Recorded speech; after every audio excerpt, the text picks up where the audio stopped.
إن الحمد لله نحمده ونستعينه ونستهديه ونعوذ بالله من شرور أنفسنا ومن سيئات أعمالنا. أشهد أن لا إله إلا الله وحده لا شريك له، وأشهد أن محمدًا عبده ورسوله.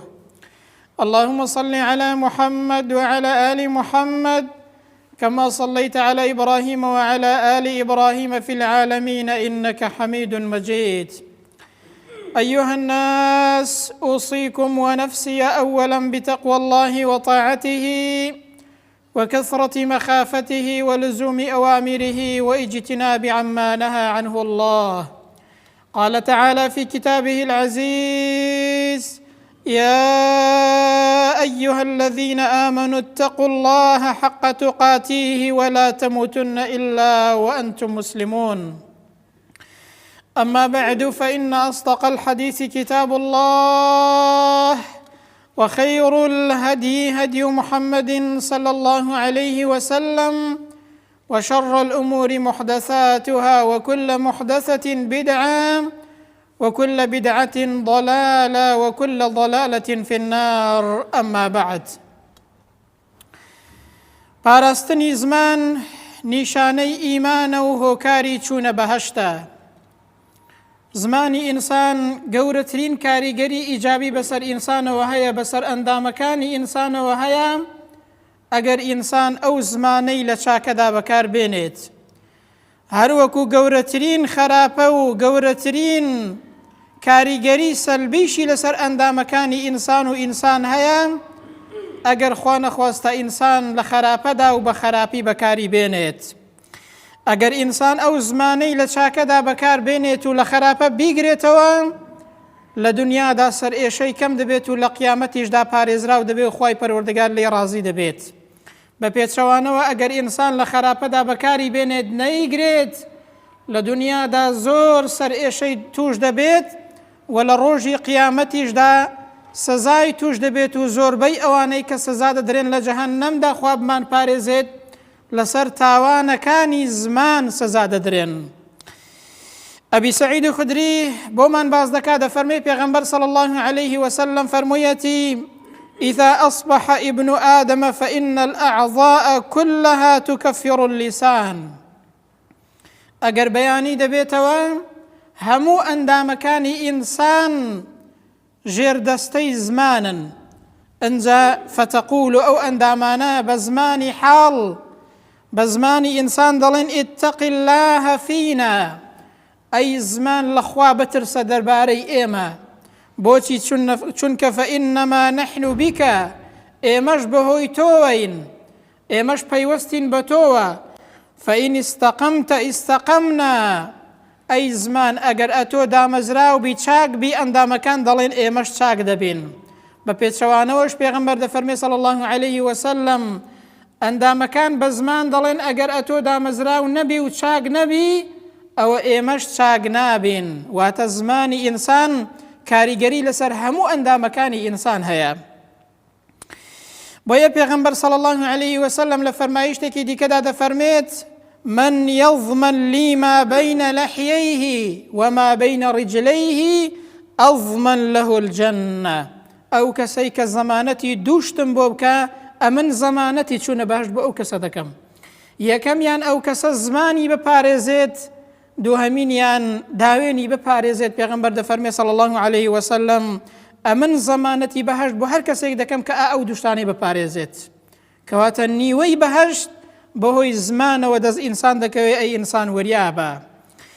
ئەنجا قسەی چاک هەموو قسەیەک دەگرێتەوە کە موافقی شەرع بێت، کە لە شەرعدا دروست و دان پێداهێنراو بێت، وەکە طەبعێکی سەلیم بیخوازێت و هەروەها سوودی دنیا و قیامەتی هەبێت.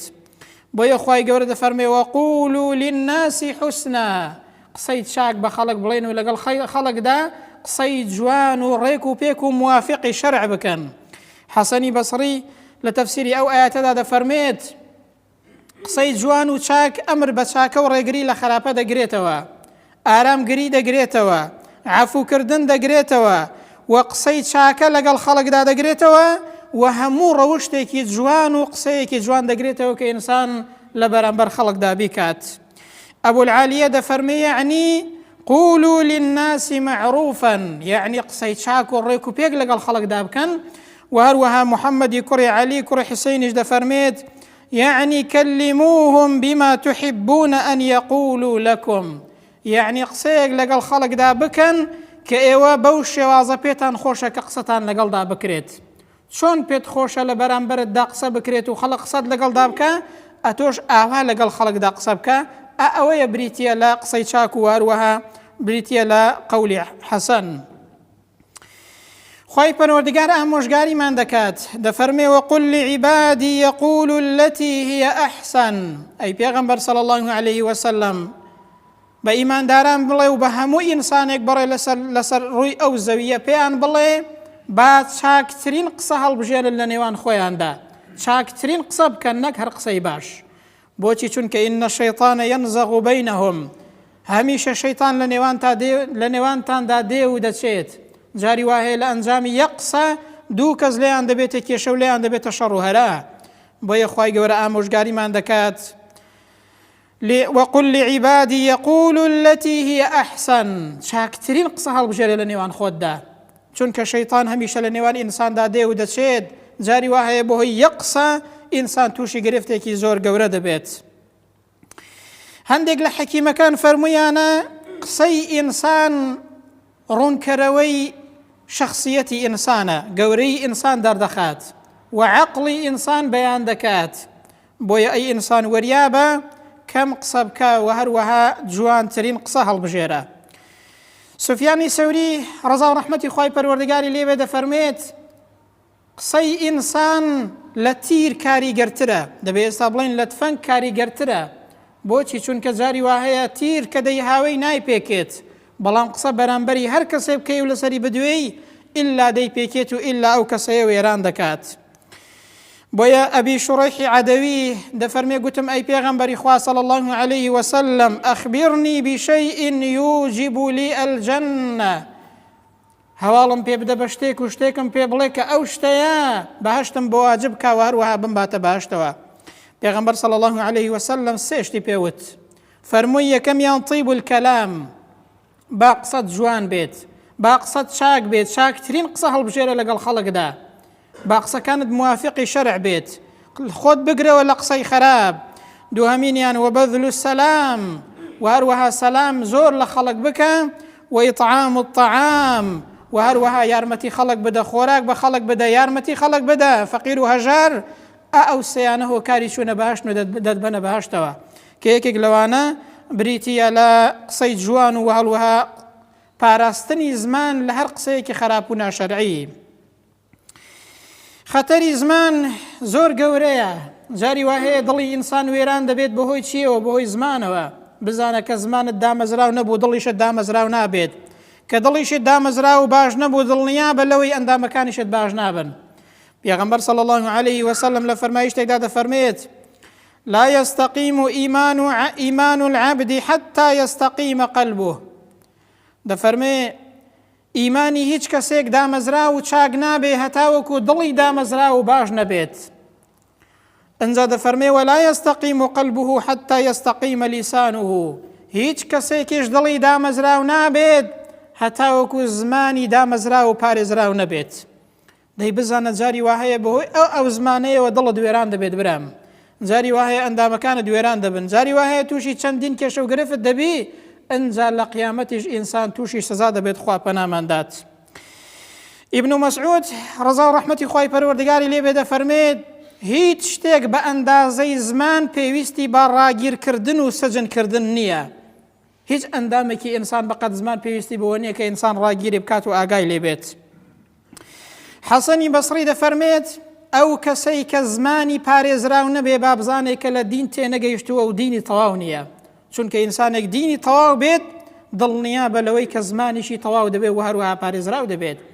بۆیە هەر کەسێک کە زمانی پارێزراو نەبوو دەبێت لە خۆی بترسێت، دەبێت بە خۆی دابچێتەوە، دەبێت مراجعەی خۆمان بکەینەوە برام کە ئیمانت تەواو بوو دڵنیا بە خوڕەوشت و زمانیشە تەواو دەبێت. ئیبن عەباس جوانی فەرمووە لە یەکێک لە قەولەکانیدا دەفەرمێت یا لیسان و ئەی زمان بزانە قوڵ خەیڕەن تەغنەم، بزانە ئەگەر چاکە و خەیر بڵێ ئەی زمان ئەوە سودمەند دەبی و هەروەها پاداشت دەست دەکەوێت، غەنیمەتت دەست دەکەوێت. بەڵام ئەگەر بێدەنگ بی لە ئاستی خراپەشدا ئەو کاتێ پارێزراو دەبی لە دنیادا لەسەر ئێشە، لە قیامەتیشدا لە سزای خۆی پەروەردگار پارێزراو دەبی.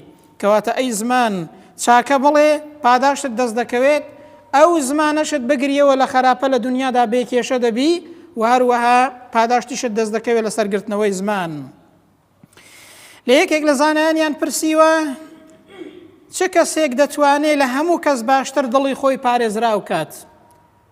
فەرموویەتی ئەو کەسەی کە زمانی پارێزراو بێ و زمانی بپارێزێت لە هەموو کەس چاکتر دەزانێت و دەتوانێت دڵی پارێزراو بێ و هەروەها دڵی خۆی بە پاکی و چاکی ڕابگرێت.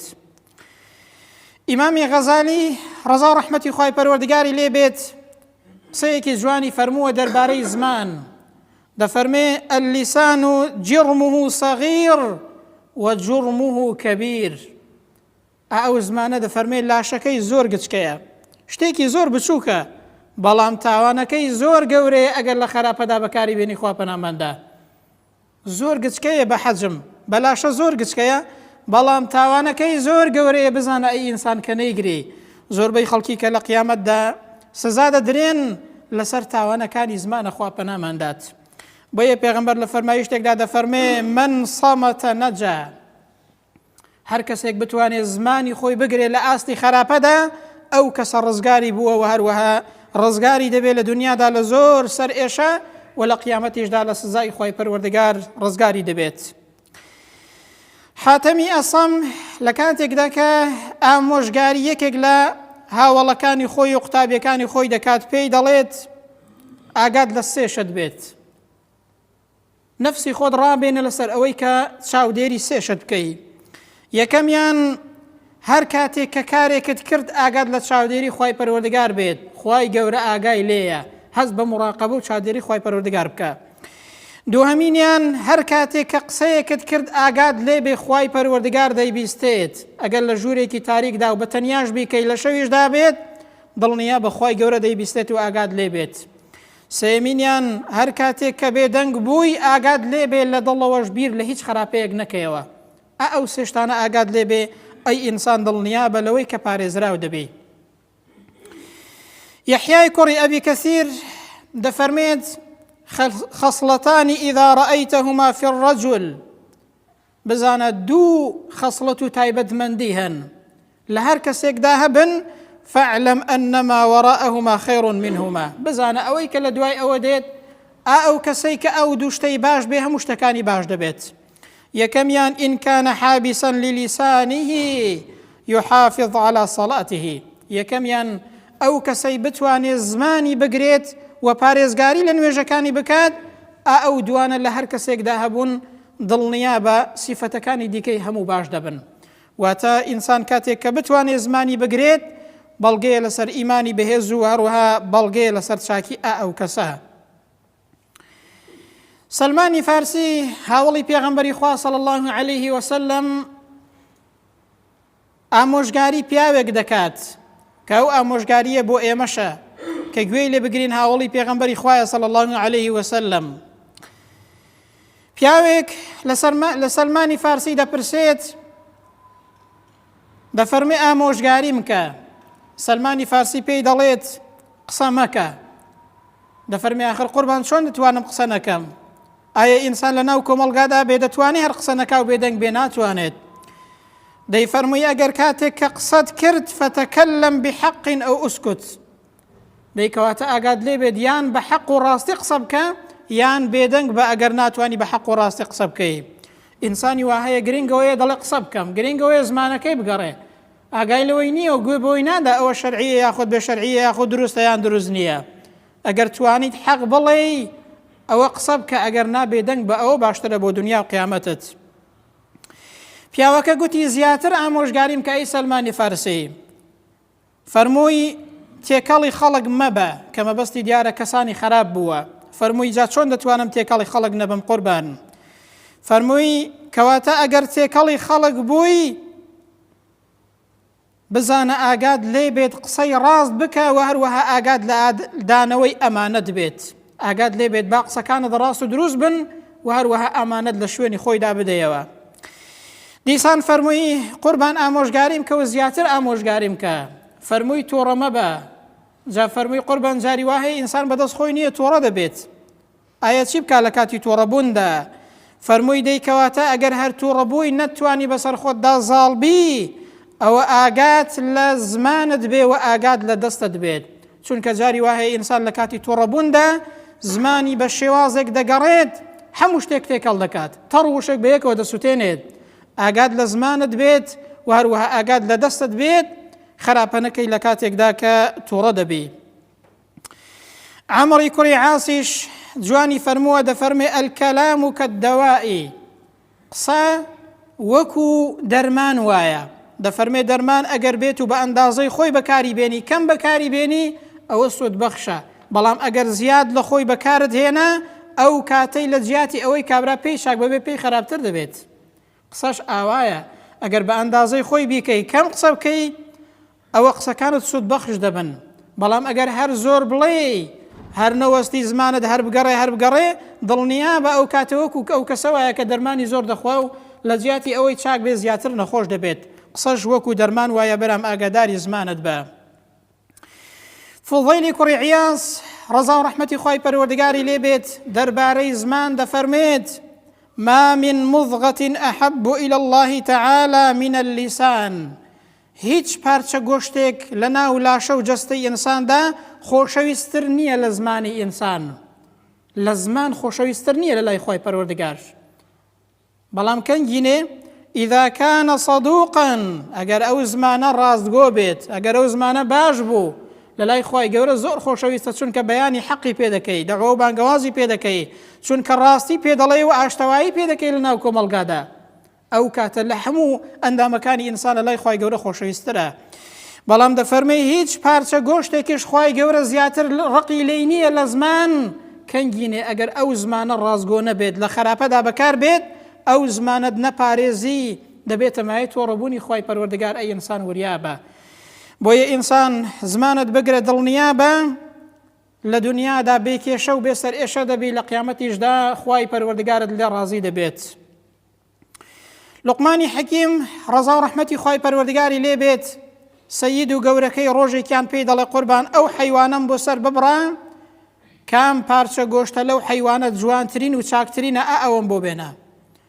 حەیوانەکە سەر دەبڕێت و زمان و دڵی بۆ بەردەمی سەیدەکەی دێنێت. لوقمانی حەکیم بە بەلاش پێی نەگوتراوە لوقمانی حەکیم دەیەوێت دەرسێکی فێرکات. سەیدەکەی زۆر پێی سیر دەبێت ئەخر جوانترین و چاکترین پارچە گۆشت بۆ ئەوەی کە بخورێت چاکترین پارچە گۆشت لە حەیواندا کوا زمان و دڵیەتی. زۆر پێی سیر دەبێت ڕۆژێکی دیکە حەیوانێکی پێدەدا دەڵێ قوربان خراپترین پارچە گۆشتی ئەو حەیوانم بۆ بێنە، سەری ببڕە و خراپترین پارچە گۆشتیم بۆ بێنە. ئەو ڕۆژەشیان هەر زمان و دڵی بۆ برد و لە بەردەمی داداینا. سەیدەکەی لێی پرسی قوربان دوو جار دوو حەیوانم دایە دەست گوتم چاکترین پارچە گۆشتم بۆ بێنە هەر ئەوەت هێنا، گوتم خراپترین پارچە گۆشتم بۆ بێنە هەر زمان و دڵت هێنا، هۆکارەکەی چییە؟ فەرمووی قوربان چونکە ئەو دوانە ئەگەر چاک بن لە ئینساندا چاکترینن، ئەو دوانەش ئەگەر خراپ بن لە ئینساندا خراپترینن. هەر کەسێک زمان و دڵی باش بوو بەڕاستی ئەوە چاکترین پارچە گۆشتی ئینسانە و ئەو کەسەش چاکترین کەسە. هەر کەسێکیش ئەو دوانەی خراپ بوون خوا پەناماندات بەڕاستی ئەو کەسە خراپترینی کەسە، ئەو پارچە گۆشتانەش خراپترینی پارچە گۆشتن لە ئینساندا خوا پەناماندات. لە کۆتاییدا دەڵێن ئەی ئینسان بیر بکەوە و لە پەروەردگاری خۆت بترسە، چونکە زمان ئەگەر لە چاکەدا بەکارینێنی خەتەری زۆرە لەسەر ئینسان. ئەی ئینسان بەر لەوەی کە بمری، بەر لەوەی کە ئەو دنیاە بەجێ بێڵی، بەر لەوەی کردەوەکانت بێنە ناو گۆڕ، زمانی خۆت بپارێزە و بە خۆت دابچەوە لە پەروەردگاری خۆت بترسە برام. یەکێک لە زانایان دەفەرمێ زۆر ئینسان هەیە لە دنیادا ڕەنگ و ڕووی زۆر جوانە، زمانی زۆر پارا و فەسیحە، لە قسەکانیدا زۆر ڕەوانە، زۆر بەڕەوانی قسە دەکات. لە دنیادا جاری وا هەیە ناحەقت بۆ دەکاتە حەق، ئەگەر قسە دەکا کەس لە بەرامبەریدا ناوەستێت. بەڵام بیر بکەوە ئەی ئینسان ئەو کەسە کە لە دنیادا بەو شێوازەیە دەفەرمێ لە ناو ئاگری دۆزەخدا ناڵەی دێت و هاواری دێت کەس نییە بە فریایەوە بچێت بەهۆی زمانەکەیەوە. لە دنیادا ئینسانی وا هەیە ڕنگ و ڕووی زۆر جوانە، زمانی زۆر لوسە خوا پەناماندات، بەڵام لە ناو ئاگری دۆزەخدا لێی دەقەومێ و هاواریەتی هیچ کەسێک نییە بە فریایەوە بچێت و دەهانای بێت، هیچ کەسێک نییە دیفاعی لێ بکات. خۆزمانی لوسیش لە قیامەت نایخوات بۆ ئینسان دادت نادا برم لە دنیادا توانیت لە هەندێک شت خۆت بەپەڕێنیەوە فێڵ بکەی، ئەی لە قیامەت فێڵ لە خۆی پەروەردگار دەکرێ برام بێگومان نەخێر. خۆی پەروەردگار دەفەرمێت ما يلفظ من قول إلا لديه رقيب عتيد. ئەی ئینسان وەریابە بیر بکەوە هەر قسەیەک کە بیکەی لە چاک و لە خەراب دوو فریشتە هەیە، یەکێکیان چاکە دەنووسێ یەکێکیشیان خراپە ئامادەن، چاکە و خراپەت لەسەر دەنووسرێت. ئەنجا عەلی کوڕی ئەبی طالیب و ئیبن عەباس لە تەفسیری ئەو ئایەتەدا فەرموویانە يكتب كل ما تكلم به من خير أو شر. لەسەر ئینسان تۆمار دەکرێت هەرچی چاکە و هەرچی خراپە هەیە کە ئینسان دەیڵێت، هەرچی قسە هەیە کە ئینسان دەیکات لەو دنیادا هەر هەمووی لەسەر تۆمار دەکرێت.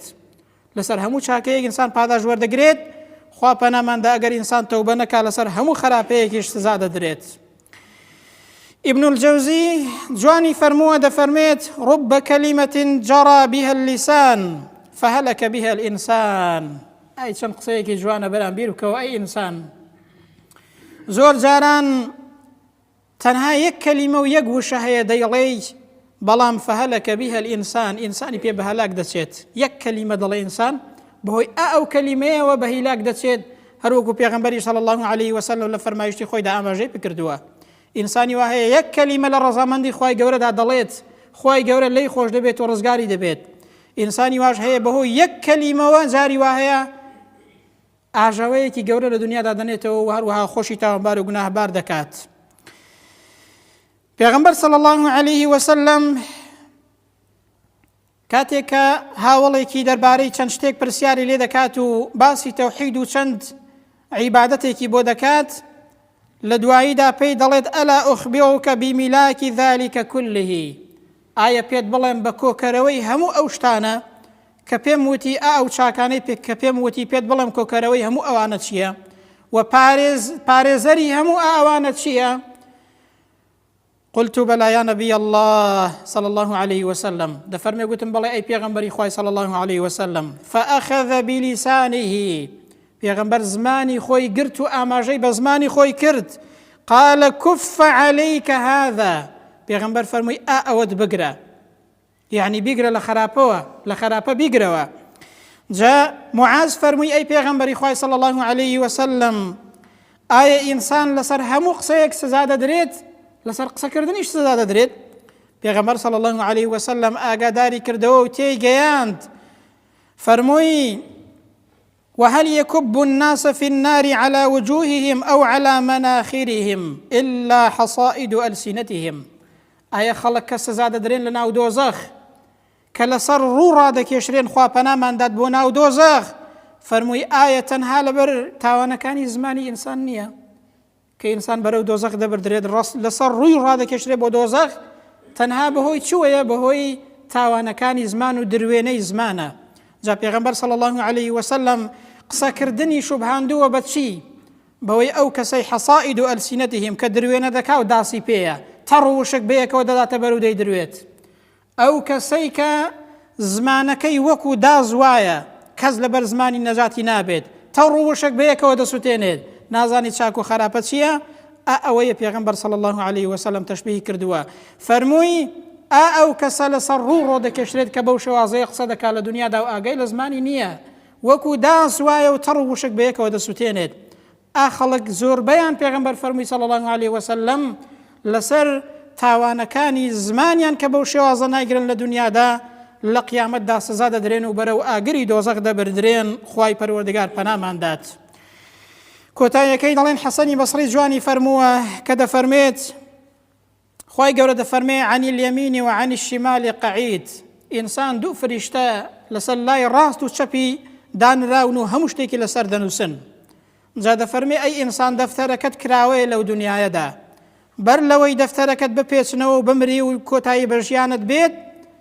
ئەوە بزانە چاکە دەکەی یاخود خراپە لەسەر دەنووسرێت. ئەی ئینسان بیر بکەوە لە دنیادا، چونکە کە مردی دەفتەرەکەت دەپێچرێتەوە و دەخرێتە ملت لەگەڵتدا دێتە ناو گۆڕت، لە ڕۆژی قیامەتیشدا بە ملتەوە دەبێت کاتێک کە بەرەو خوای پەروەردگار و دەشتی مەحشەر دەڕۆی. جا خۆشی بۆ ئەو کەسەی کە بەر لەوەی کە بمرێ و دەفتەرەکەی بپێچرێتەوە نایەڵێ خراپە و قسەی خراپ بچێتە ناو دەفتەری ئەعمالیەوە. داوا دەکەین و دوعا دەکەین و دەپاڕینەوە دەڵێن یا ڕەبی خوایە گیان بۆ خاتری ناوە جوان و سیفەتە بەرزەکانی خۆت کەی، دڵ و زمانمان پارێزراوکەی. یا ڕەبی خوایە گیان لەو ڕۆژەیەدا کە ئینسان لە دەشتی مەحشەر دەوەستێنرێت و هەموو شتێک ئاشکرا دەبێت، یا ڕەبی خوایە گیان خەجاڵەتمان نەکەی لەو ڕۆژەیەدا پارێزراومان کەی. یا ڕەبی خوایە گیان وامان لێ بکەی کە ئیمانمان دامەزراو بێت، دڵ و زمانمان دامەزراو بێت، بەسەر خۆماندا زاڵ بین و بتوانین زمانمان بگرین بۆ ئەوەی دڵمان سەلامەت بێ و ئیمانمان سەلامەت بێت. یا ڕەبی خوایە گیان بە ئیمانەوە بمانژێنی و بە ئیمانەوەش بمان بمرێنی.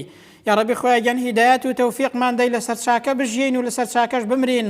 یا ڕەبی خوایە گیان هەرچی چاکە و سیفەتی بەرز هەیە بتوانین دەستی پێوە بگرین، هەرچی خراپە و قسەی خراپ و کردەوەی خراپ هەیە بتوانین بەر لەوەی کە بمرین بینەوە خزمەتی تۆ تەوبەی لێ بکەین و یا ڕەبی خوایە گیان ئەتۆش لێمان خۆش بێ و قەڵەمی عەفو بێنی بەسەر گوناه و تاوانەکانماندا، لە ڕۆژی قیامەتدا خەجاڵەتمان نەکەی و بە بەهەشتی پڕناز و نیعمەتی خۆت شادمان کەی. آمين آمين. أقول قولي هذا وأستغفر الله لي ولكم، وبعد أعوذ بالله من الشيطان الرجيم. ربنا آتنا في الدنيا حسنة وفي الآخرة حسنة وقنا عذاب النار. اللهم آمين.